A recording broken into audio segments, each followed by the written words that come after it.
आप देख रहे हैं खबर तो समझिए और आपके साथ मैं हूं विवेक।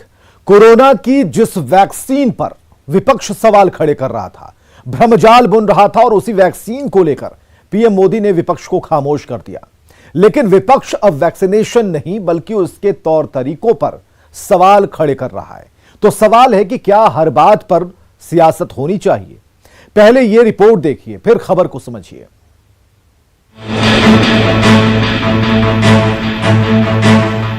जिस तस्वीर पर पूरे देश को गर्व हो रहा है, कांग्रेस ने उसमें भी सियासत खोज निकाली। कोरोना के खिलाफ वैक्सीनेशन अभियान का दूसरा चरण शुरू होते ही पीएम मोदी ने पूरी तरह देश में बनी कोवैक्सीन का पहला डोज लिया। पीएम बिना किसी तय कार्यक्रम के एम्स पहुंचे। लोगों को परेशानी से बचाने के लिए पीएम सुबह ही एम्स पहुंच गए। यहां तक कि पीएम ने सुरक्षा रूट भी नहीं लगवाया। सुबह 6:25 पर पीएम मोदी ने टीका लगवाया। लेकिन कांग्रेस ने सियासत शुरू कर दी। पुदुचेरी की नर्स निवेदा ने वैक्सीन लगाई। वैक्सीन लगाते समय वहां मौजूद दूसरी नर्स केरल की थी। टीका लगवाते हुए पीएम ने गले में असम का गमछा डाला था। कांग्रेस ने ये सब कुछ जोड़कर सियासी खिचड़ी पका दी। उन्होंने गमछा पहने हैं और केरल और तमिलनाडु की नार्स को भी उन मदद ले रहे हैं। संयोग से ऐसा लगता है कि 3 राज्यों में चुनाव है और ये चुनाव में लगता है कि वैक्सीनेशन में भी चुनाव हावी है। हालांकि कांग्रेस के ही भूपेंद्र सिंह हुड्डा कह रहे हैं कि वैक्सीन पर सियासत नहीं होनी चाहिए। प्रधानमंत्री जी ने लिया और सबको लेना चाहिए, हम भी लगाएंगे। वैक्सीन पे कोई राजनीति नहीं है, पूरी दुनिया लगा रही है। यही कांग्रेस बार बार कहती थी कि पीएम मोदी खुद टीका लगवाएं ताकि इस पर देश का भरोसा मजबूत हो। लेकिन असदुद्दीन ओवैसी तो 2 कदम आगे निकल गए। जरा सुनिए वो किस तरह टीके पर सवाल खड़ा करने की कोशिश कर रहे हैं। एस्ट्राजेनेका का जो कोविशील्ड वैक्सीन है, जर्मन सरकार ये कह रही है कि 18 और 64 इयर्स के लिए अच्छा है, उसके ऊपर के लोगों के लिए इफेक्टिव नहीं है। वजीर आजम ने कोवैक्सीन लिया है। सरकार बार बार कह चुकी है कि देश में बनी दोनों वैक्सीन पूरी तरह सुरक्षित और कारगर है। ऐसे में तरह तरह के सवाल उठाकर क्या फिर से भ्रम फैलाने की कोशिश हो रही है?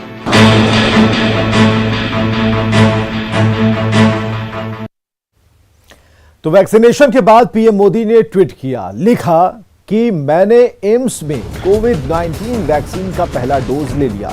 कोविड-19 के खिलाफ वैश्विक लड़ाई को मजबूत करने में हमारे डॉक्टरों और वैज्ञानिकों ने जितनी तेजी से काम किया वो उल्लेखनीय है। मैं उन सभी से वैक्सीन लेने का आग्रह करता हूं जो इसके लिए योग्य हैं। हमें साथ मिलकर देश को कोरोना मुक्त बनाना है।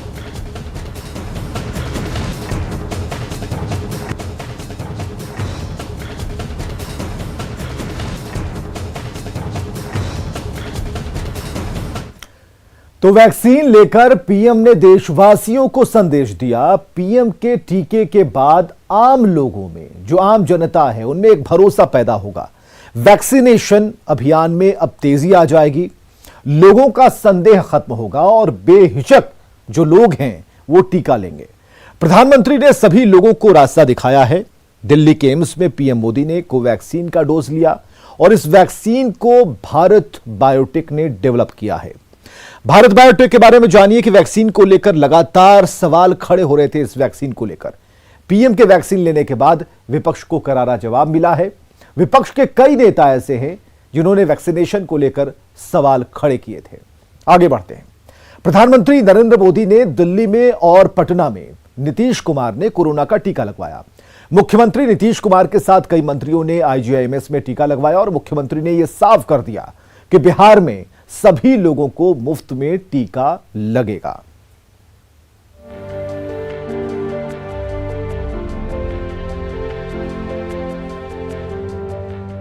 अपने जन्मदिन पर बिहार के मुख्यमंत्री नीतीश कुमार ने कोरोना वैक्सीन का पहला डोज लिया। Indira Gandhi institute of medical science जाकर मुख्यमंत्री ने कोरोना का टीका लगवाया। सीरम इंस्टीट्यूट ऑफ पुणे में बने कोविशील्ड के टीके को लगवाने के बाद सीएम ने बिहार के सभी लोगों से टीका लगवाने की अपील की। सबको बधाई देते हैं और आज अगर है जन्मदिन तो आज ही के दिन हमने टीकाकरण करवाया और सब लोगों से आग्रह यही करेंगे, मेरा यही निवेदन है, विनम्र आग्रह है सभी लोगों से कि टीकाकरण जिनका होना है जरूर टीकाकरण कराइएगा। इससे बहुत ज़्यादा सुविधा मिलेगी और इससे मुक्ति पाना है हम सब। मुख्यमंत्री नीतीश कुमार के साथ दोनों डिप्टी सीएम तारकिशोर प्रसाद और रेणु देवी, साथ में ऊर्जा मंत्री विजेंद्र यादव और शिक्षा मंत्री विजय चौधरी ने भी कोरोना वैक्सीन का पहला डोज लिया। राज्य के सभी विधायकों और विधान परिषद सदस्यों के टीकाकरण के लिए भी व्यवस्था कराई जा रही है। जो हमारे माननीय विधायक हैं और विधान परिषद के माननीय सदस्य हैं, उन सब लोगों का भी टीकाकरण यहीं IGIMS में ही कराया जाएगा। बिहार में सभी लोगों को कोरोना का टीका मुफ्त में लगेगा। ये बात एक बार फिर मुख्यमंत्री नीतीश कुमार ने साफ कर दी। मुख्यमंत्री ने कहा कि चाहे लोग सरकारी अस्पताल में टीका लगवाएं या किसी प्राइवेट अस्पताल में, उनके लिए सरकार व्यवस्था करा रही है। हम लोगों ने अपना ऐलान किया, सरकार बनने के बाद हम लोगों ने निर्णय लेकर के इस बात का ऐलान कर दिया था कि बिहार में हम लोग टीकाकरण मुफ्त में करवाएंगे, तो इसलिए वो भी काम हम लोग करेंगे और पूरे तौर पर अब मुझको भरोसा है कि बिहार के वैसे तमाम लोग जिनका टीकाकरण होना है वो जरूर इसको कराएंगे। अप्रूवल मिलने के साथ ही कोरोना वैक्सीन पर तमाम अफवाहें फैलाने की कोशिश की गई, लेकिन सुबह सुबह देश के प्रधानमंत्री ने दिल्ली में कोरोना का टीका लगवाया और दोपहर 1 बजे बिहार के मुख्यमंत्री नीतीश कुमार ने। इन दोनों नेताओं ने देश में बने वैक्सीन का पहला डोज लेकर ये मैसेज दे दिया कि अफवाहों पर ना जाएं, क्योंकि कोरोना को हराने के लिए टीका बहुत जरूरी है। न्यूज़ 18 के लिए पटना से रजनीश कुमार के साथ ब्यूरो रिपोर्ट। तो मुख्यमंत्री नीतीश कुमार का जो जन्मदिन है और जन्मदिन के मौके पर नीतीश ने बड़ा संदेश दिया है। नीतीश कुमार ने लोगों से बेहिचक टीका लगाने का आग्रह किया है। तो जाहिर है पीएम और सीएम नीतीश के टीका लगवाने के बाद टीकाकरण अभियान में तेजी आएगी और वादे के मुताबिक बिहार में सभी सरकारी और निजी अस्पतालों में मुफ्त में कोरोना का टीका दिया जाएगा। केंद्र सरकार के मुताबिक निजी अस्पतालों में टीकाकरण के लिए 250 रुपए शुल्क देने होंगे, लेकिन बिहार में टीकाकरण के शुल्क का भुगतान आम लोग नहीं बल्कि राज्य सरकार अपने मद से खुद करेगी।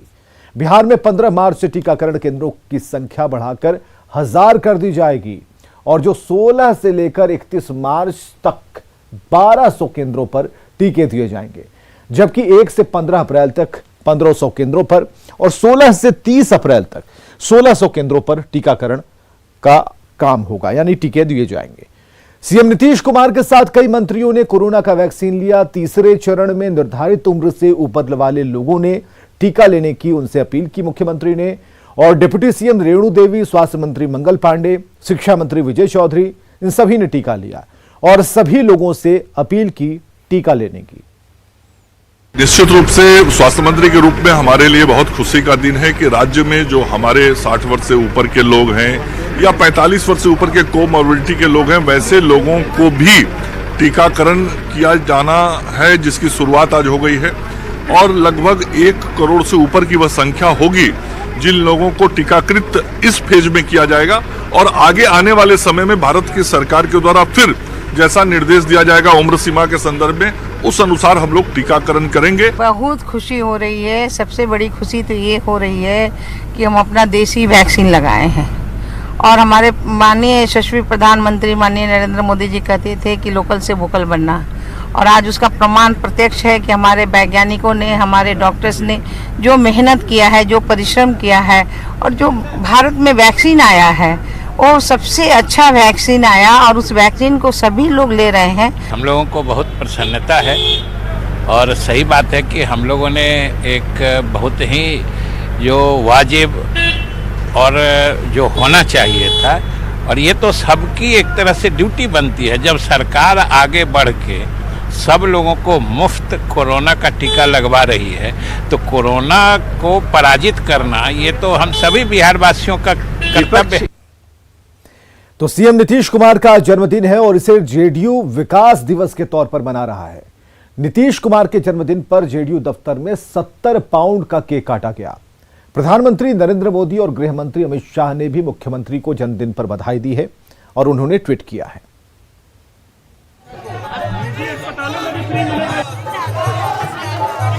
नीतीश कुमार भारत की राजनीति का वो सौम्य चेहरा जिसे लोग सुशासन बाबू के नाम से जानते हैं। आज उस सुशासन बाबू यानी नीतीश कुमार का जन्मदिन है। 15 साल से बिहार के जनमानस पर राज करने वाले नीतीश कुमार का जन्मदिन उनकी पार्टी विकास दिवस के रूप में मना रही है। नीतीश कुमार के 70वें जन्मदिन पर जेडीयू दफ्तर में 70 पाउंड का केक काटा गया।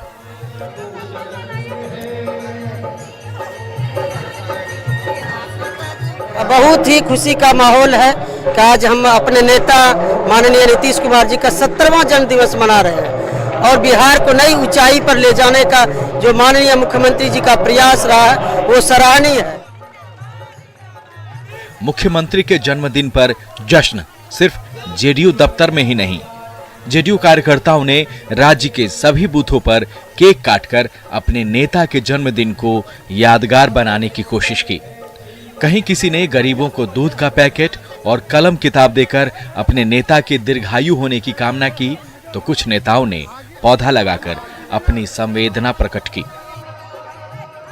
और बिहार की जितने भी जनता नीतीश बाबू के कार्यों में भरोसा रखती है, उन सब के लिए आज बहुत ही हर्ष का दिन है।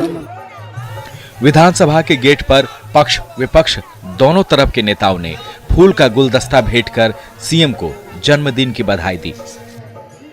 और पहले तो माननीय मुख्यमंत्री जी को हम बधाई देते हैं कि इसी तरह वो स्वस्थ रहे, प्रसन्न रहे, हम लोगों का मार्गदर्शन करते रहे।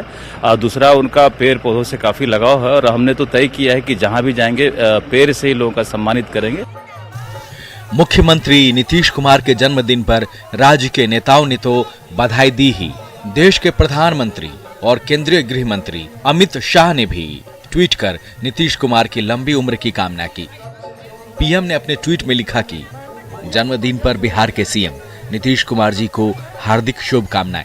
उनके नेतृत्व में एनडीए सरकार राज्य के विकास के लिए बहुत सारे काम कर रही है। हम उनके लंबे और स्वस्थ जीवन के लिए प्रार्थना करते हैं।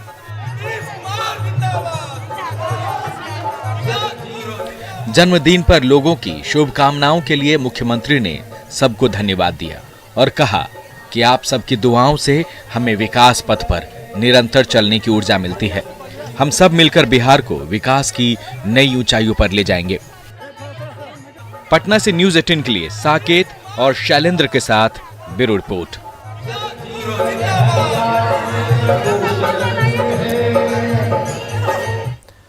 तो खबर समझना जरूरी है कि जेडीयू ने नीतीश कुमार के जन्मदिन को विकास दिवस के तौर पर क्यों मनाया। नीतीश कुमार पार्टी में सबसे बड़ा चेहरा है। नीतीश कुमार की छवि विकास पुरुष की है। नीतीश कुमार ने बिहार को विकास की बुलंदियों तक पहुंचाया है और इस बार चुनाव में जेडीयू का प्रदर्शन उम्मीद से कम रहा था। लिहाजा विकास दिवस पर पार्टी कार्यकर्ता एक एक बूथ पर मौजूद रहे। नीतीश कुमार के कार्यों की लोगों ने चर्चा की और इस तरह से जेडीयू ने अंतिम पायदान पर खड़े लोगों से संपर्क साधा और जेडीयू लगातार संगठन की मजबूती पर काम कर रहा है। आगे बढ़ते खबरों में झारखंड की बात करेंगे, जहां ट्रांसफर पोस्टिंग के सवाल पर झारखंड के सीएम हेमंत सोरेन भड़क गए। न्यूज़ 18 के सवाल पर उन्होंने कहा कि यह कोई कुछ नया है क्या। पत्रकारों के सवाल को हेमंत ने कैसे खारिज किया, देखिए। सवाल पूछते हो यार, ये कुछ नया विपक्ष। अब छोड़िए, घिसा पीटा सवाल पूछते हो यार, ये कुछ नया विपक्ष। अब छोड़िए, घिसा पीटा सवाल पूछते हो यार, ये कुछ नया विपक्ष। अब छोड़िए। तो हेमंत सोरेन क्यों खींच गए, इसे भी समझने की जरूरत है। अब जरा आप आंकड़ों के जरिए समझिए कि सरकारी खजाने पर बोझ कैसे डाला जाता है। आपको बताते हैं कि आईएएस यानी कि भारतीय प्रशासनिक सेवा के अधिकारियों के ट्रांसफर पर कितना खर्च आता है। जनवरी 2020 से लेकर फरवरी 2021 के बीच झारखंड में 114 आईएएस का तबादला हुआ था और एक ट्रांसफर पोस्टिंग पर अनुमानित 2.5 लाख रुपए का खर्च आता है। तो अगर हम कुल खर्चा निकालते हैं तो 114 आईएएस अधिकारियों के तबादले में 2.85 करोड़ रुपए का खर्च आता है और यह पूरा आंकड़ा हम आपको ग्राफिक्स के जरिए बता रहे हैं। चलिए अब राज्य प्रशासनिक सेवा के अधिकारियों के ट्रांसफर पोस्टिंग का गुणागणित समझिए। मार्च 2020 से फरवरी 2021 तक 838 राज्य स्तरीय अधिकारियों का ट्रांसफर हुआ और एक ट्रांसफर पोस्टिंग पर अनुमानित 50,000 रुपए का खर्च आता है। तो ऐसे में राज्य प्रशासनिक सेवा के अधिकारियों के तबादले पर एक साल में कुल खर्च का आंकड़ा है 4 करोड़ 19 लाख रुपए।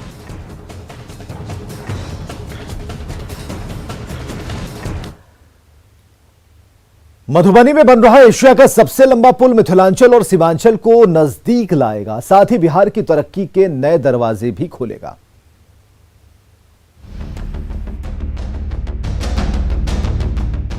मधुबनी के भेजा घाट से सुपौल के बकौर घाट के बीच जब कोसी नदी पर एशिया का सबसे लंबा पुल बनकर खड़ा हो जाएगा तो मिथिलांचल से सीमांचल के बीच आवाजाही और आसान हो जाएगी। भारतमाला प्रोजेक्ट के तहत national highway authority of India की देखरेख में इस प्रोजेक्ट का काम तेजी से चल रहा है। 12 किलोमीटर लंबे इस पुल के निर्माण पर 1300 करोड़ रुपए से भी ज्यादा की लागत आने की उम्मीद है, जिसे जल्द से जल्द पूरा करने के लिए मजदूरों और इंजीनियरों की टीम दिन रात मेहनत करने में जुटी हुई है। अभी हम लोग अगर जाना चाहते हैं तो यहाँ से N57 निर्मली भपटियाई होते हुए जाते थे, और अभी जैसे यहाँ से हम लोग जाना चाहेंगे तो सीधे 9 किलोमीटर में सुपौल जाएंगे। अभी 75 किलोमीटर दूरी तय करके हम लोग सुपौल जाते हैं। मिथिलांचल के ग्रामीणों को सीमांचल का सफर करने के लिए अब तक 90 किलोमीटर से ज्यादा दूरी तय करनी पड़ती थी, लेकिन जब उम्मीदों का ये पुल बनकर तैयार हो जाएगा और इस पर तेज रफ्तार से गाड़ियां दौड़ने लगेंगी तो मिथिलांचल से सीमांचल का 90 किलोमीटर लंबा सफर महज 10 किलोमीटर में सिमट कर रह जाएगा। कनेक्टिविटी है मधुबनी का और इसका सुपौल का है, और ये दूरी कम पड़ता है NHA से। वो NHA से 110 किलोमीटर है, इधर ये अपना NHA से इस दूर जाने से आपको कम से कम 80 किलोमीटर का डिफरेंस आएगा। वो दिन दूर नहीं जब सालों से बाढ़ की विभीषिका से जूझ रहे मिथिलांचल और सीमांचल की तस्वीर बदलेगी और यहाँ के बाशिंदे भी एशिया के सबसे लंबे पुल से होते हुए विकास के रास्ते पर सरपट दौड़ सकेंगे। अमित रंजन, न्यूज़ 18 मधुबनी। तो इस खबर को भी समझिए। बिहार की तरक्की का नया रास्ता खुलेगा और मिथिलांचल और सीमांचल की दूरी सिमट जाएगी। 90 किलोमीटर का सफर 10 किलोमीटर में सिमट कर रह जाएगा। लोगों का समय और खर्च दोनों बचेगा। पुल की वजह से बाजार को बल मिलेगा, रोजगार के अवसर पैदा होंगे और ये सब कुछ होगा कनेक्टिविटी से, पुल के बन जाने से। सियासत के नाम पर सियासी रोटी सेकने के लिए कुछ दल आए दिन हंगामा करते हैं। आज रोजगार समेत कई मुद्दों को लेकर वाम दलों के छात्र संगठन सड़क पर उतर आए। पटना पुलिस को बवाल का पूरा अंदेशा था, इसलिए तैयारी पूरी थी। जेपी गोलंबर के पास पहुंचते ही पुलिस प्रशासन ने वाम दल के कार्यकर्ताओं को रोका तो वे बवाल पर उतारू हो गए। पुलिस से नोकझोंक हुई, सड़क पर लगी बैरिकेडिंग को तोड़ा गया। जब पुलिस की लाख कोशिशों के बाद भी कार्यकर्ता नहीं माने तो पुलिस ने लाठीचार्ज कर दिया। और इन तस्वीरों में आप देख सकते हैं कि कैसे बवाली वाम दल के कार्यकर्ताओं को पुलिस दौड़ा दौड़ा कर पीट रही है। हालांकि पुलिस ने लाठीचार्ज की बातों से इनकार किया है।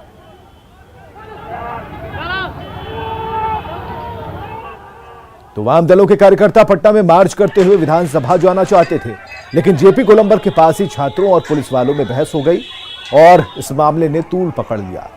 छात्रों ने पुलिस पर रोड़ेबाजी करनी शुरू कर दी और उसके बाद भी पुलिस ने लाठीचार्ज किया और वाटर कैनन का इस्तेमाल किया लोगों को शांत कराने के लिए। तस्वीरों भी आप देख सकते हैं कैसे पुलिस वाले आंसू गैस के गोले को दाग रहे हैं और लोगों को पहले समझाने की कोशिश की गई, लेकिन जैसे बैरिकेडिंग पर लोग सवार हुए उसके ऊपर आकर बैठ गए। इसके लिए पुलिस ने आगे की कार्रवाई शुरू की। अब दो तस्वीरों के जरिए आप देखिए पटना में हुए बवाल की एक छोटी सी तस्वीर हम आपको दिखा रहे हैं। इस पर पुलिस का एक्शन भी हम आपको दिखा रहे हैं। ये पुलिस ने कमतर कोशिश नहीं की, बहुत समझाया, लेकिन उसके बाद भी जब बैरिकेडिंग तोड़ी गई तो पुलिस ने इन्हें शांत कराने के लिए एक एक कर अपने उपाय करने शुरू कर दिए। आंसू गैस के गोले से लेकर उसके बाद पुलिस ने वाटर कैनन का इस्तेमाल किया और आखिर में लाठी का प्रयोग। और खबरें लगातार जारी हैं, बने रहिए हमारे साथ।